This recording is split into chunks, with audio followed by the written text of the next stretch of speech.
Aboriginal grounds go from Cannonball all the way to Kansas, all the way to the Colorado Rockies, the Yellowstone. Well, this is a Sutta version of the creation story. The Creator saw this great space, and he decided he wanted to make a place for people, for beings, a good place. He wanted to create something that was that would last forever. He laid sweetgrass in the palm of his left hand. Sweetgrass is used to purify a person when they're going to do a ceremony. This makes the ceremony very holy. And then he took a rib from his right side and he made man. As the man lay there, he reached down and took one of the man's ribs from the man's left side and made woman. He sent woman to the north because her life was going to be hard, where the cold winds come from, where the birds go to have their little ones.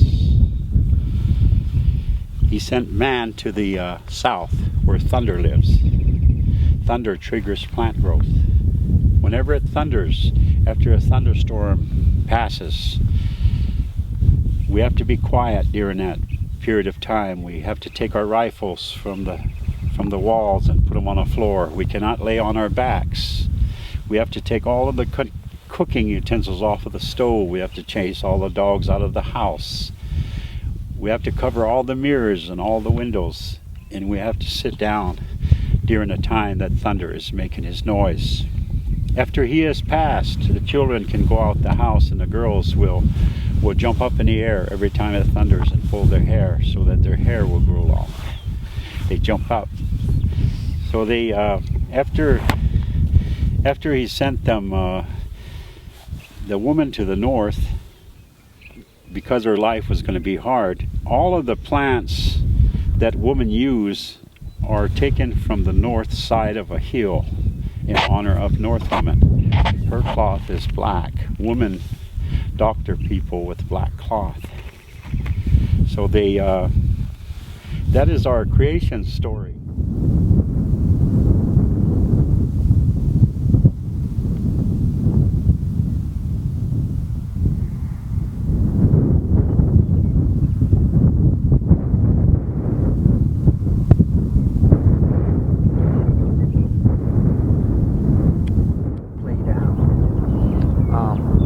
My ancestor, Limberbones,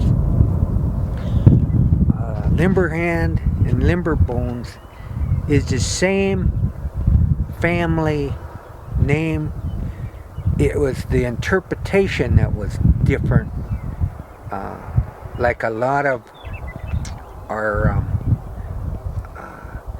interpretations from English to Cheyenne, there's a little bit of difference maybe in the words, the English words, but to us it's the same person, same family, and it's right there. So he was just 50 yards from where the Custer and his group of men found.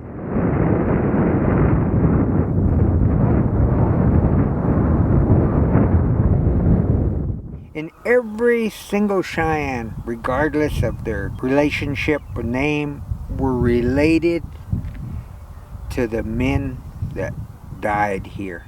Only reason that they died here was they wanted to protect the tribe, their men and women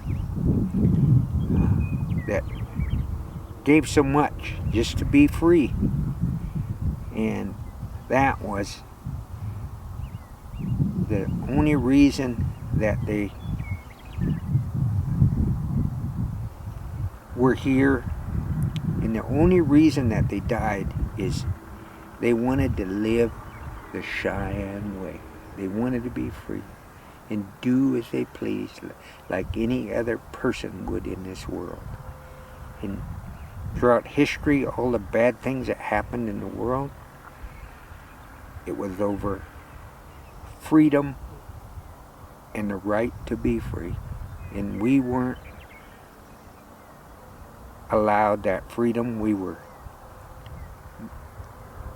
victims of this system, and we continue to be victims of a system that is opposed to our way of living and who we are.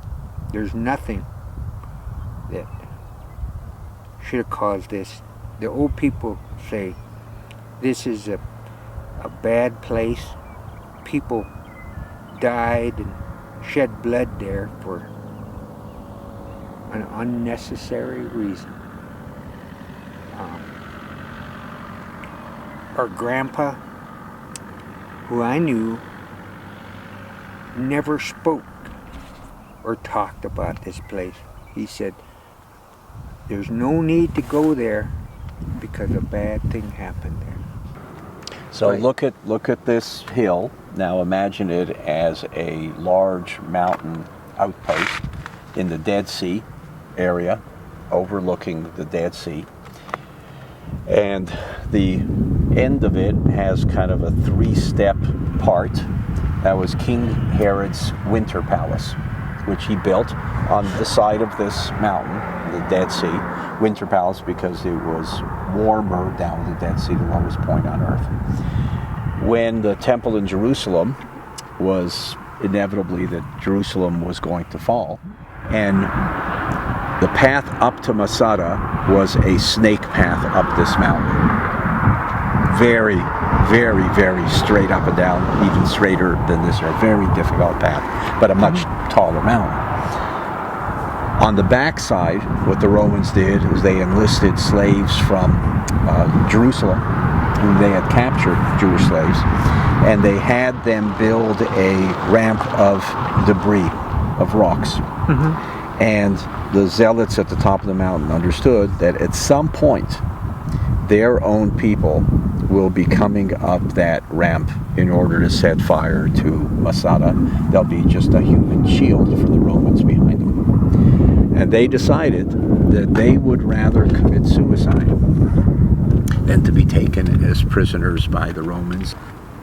Wow. And so 10 of the men made little shards of clay, and they put names on them, and those shards were drawn, and each male member had to kill their family and their extended circle, and then within the 10 they killed each other, and the last one, if I recall correctly, was Eliezer ben Yair was his name. He committed suicide.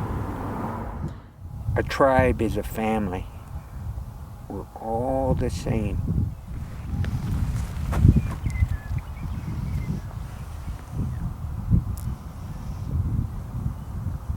Let me do it this way.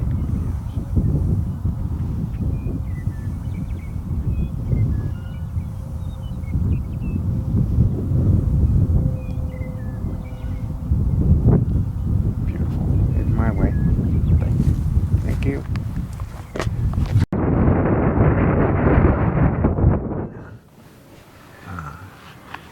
A story, a book about the Little Bighorn fight, the Custer fight. Do you know any stories? I'll say, yeah, I know a story or two. He said, when the fight was going on, he said, there's a big old cloud of dust. And it was almost like somebody took a big bag of black cat firecrackers and lit the whole sack of firecrackers. And he said, boy, boom, boom, boom, boom, pop. He said, all kinds of racket and banging. He said, boy, and it didn't last very long. But if you ever lit a full pack of firecrackers, it's kind of like that bunker story you tell them, foxhole story. Anyway, he said, man, there was lots of noise, lots of commotion, lots of dust. And Herman said, oh, did your grandma or grandpa tell you that story? Earl said, no, they didn't tell me that story. He said, I was sitting down in Sally's Last Stand Cafe drinking a cup of coffee when they were arguing and fighting. And I went up to that culvert, laying in that culvert there, when all of the real fighting started, he said. And Herman, he laughed, and Ralph said, "That's a good one, wasn't it?"